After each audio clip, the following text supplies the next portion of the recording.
नमस्कार। श्रीमद् भागवत गीता अध्याय 12 भक्ति योग श्लोक 6 और 7।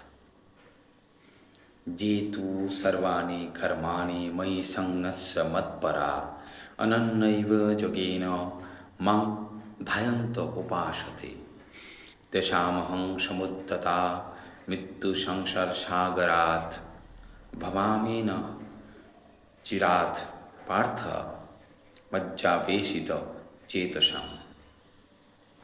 ये जो तू अर्थात लेकिन, सर्वाणि अर्थात समस्त, कर्माणि अर्थात कर्म को, मयि अर्थात मुझ में,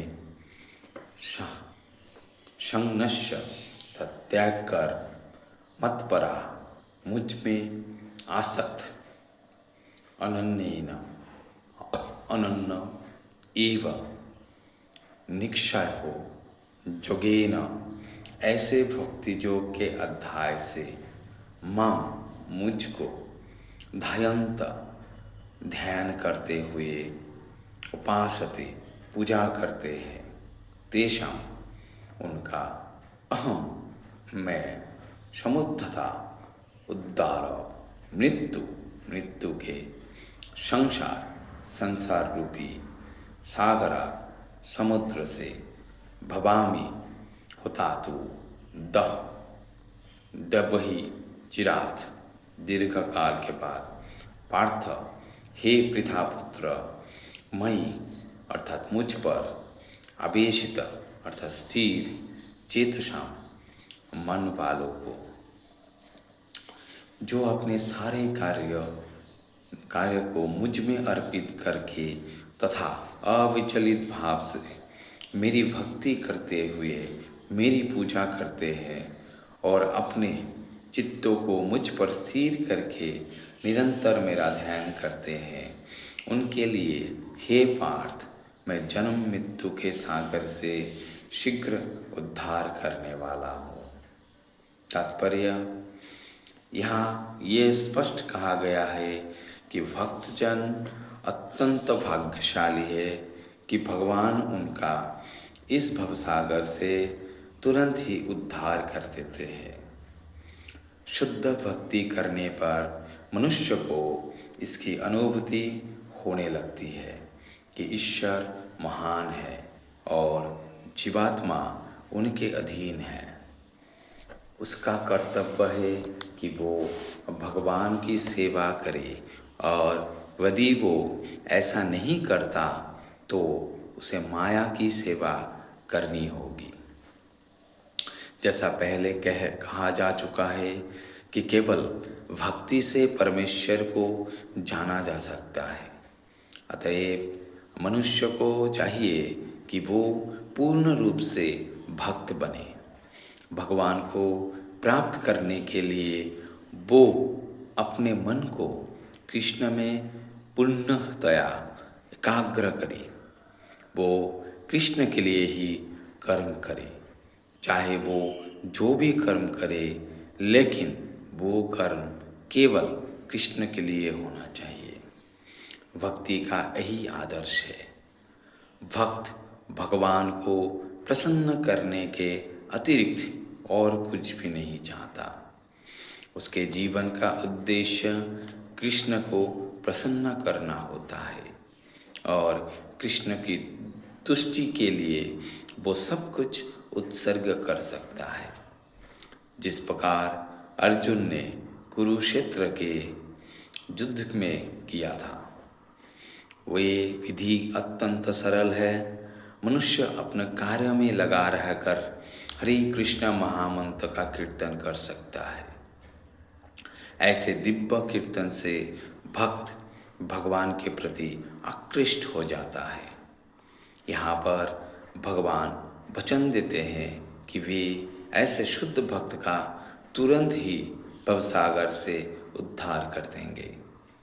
जो योगाभ्यास में बड़े चरे हैं, वे योग द्वारा अपनी आत्मा को इच्छानुसार किसी भी लोक में ले जा सकते हैं और अन्य लोग इस अवसर को विभिन्न प्रकार से उपयोग में लाते हैं, लेकिन जहाँ तक भक्त का संभव है उसके लिए यहाँ वो स्पष्ट कहा गया है कि स्वयं भगवान ही उसे ले जाते हैं।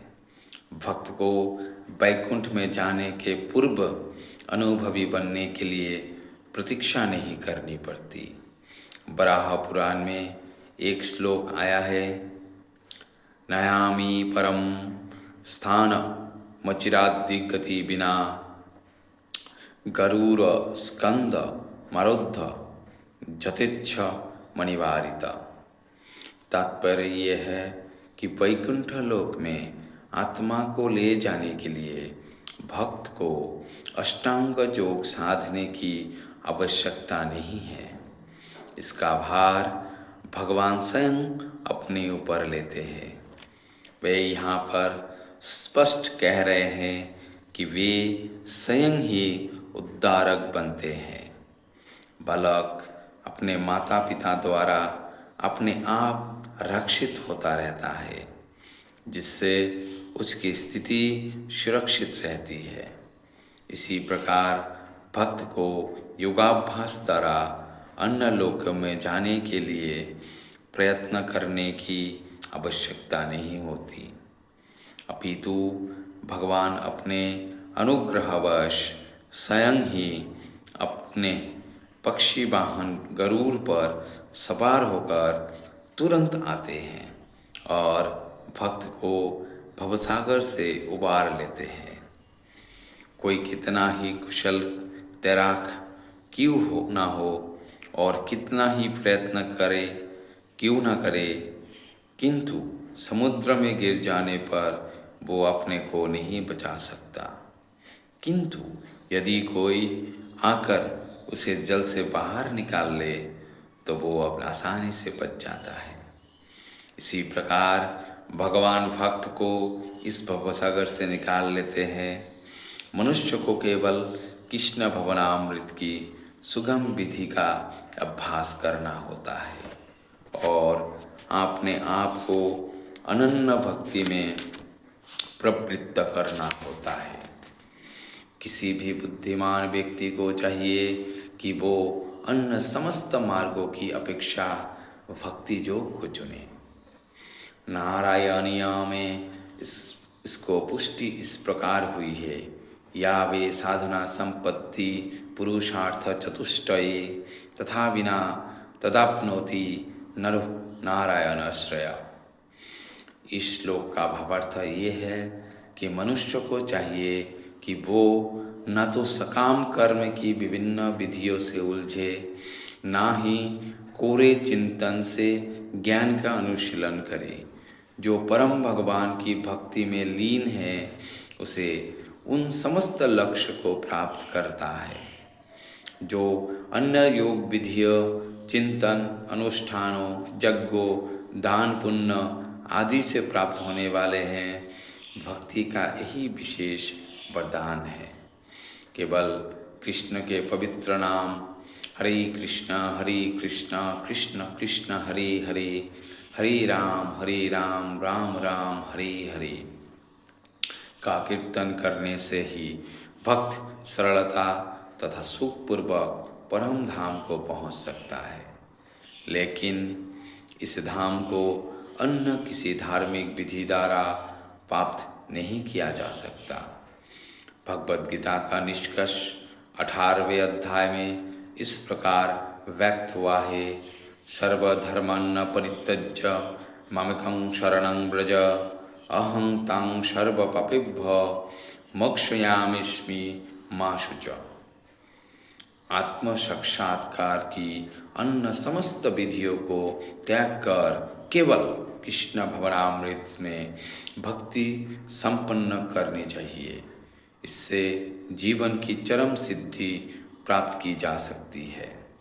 मनुष्य को अपने गत जीवन के पाप कर्मों पर विचार करने की आवश्यकता नहीं रह जाती, क्योंकि उसका उत्तरदायित्व भगवान अपने ऊपर ले लेते हैं। अतएव मनुष्य को व्यर्थ ही आध्यात्मिक अनुभूति में अपने उद्धार का प्रयत्न नहीं करना चाहिए। प्रत्येक व्यक्ति को चाहिए कि वो परम शक्तिमान ईश्वर कृष्ण की शरण ग्रहण करे। यही जीवन का सर्वोच्च सिद्धि है। धन्यवाद। अगर आप लोगों को मेरा ये कंटेंट अच्छा लगा तो कृपया इसे लाइक, कमेंट और शेयर कीजिएगा और मेरे चैनल को सब्सक्राइब कीजिएगा। धन्यवाद।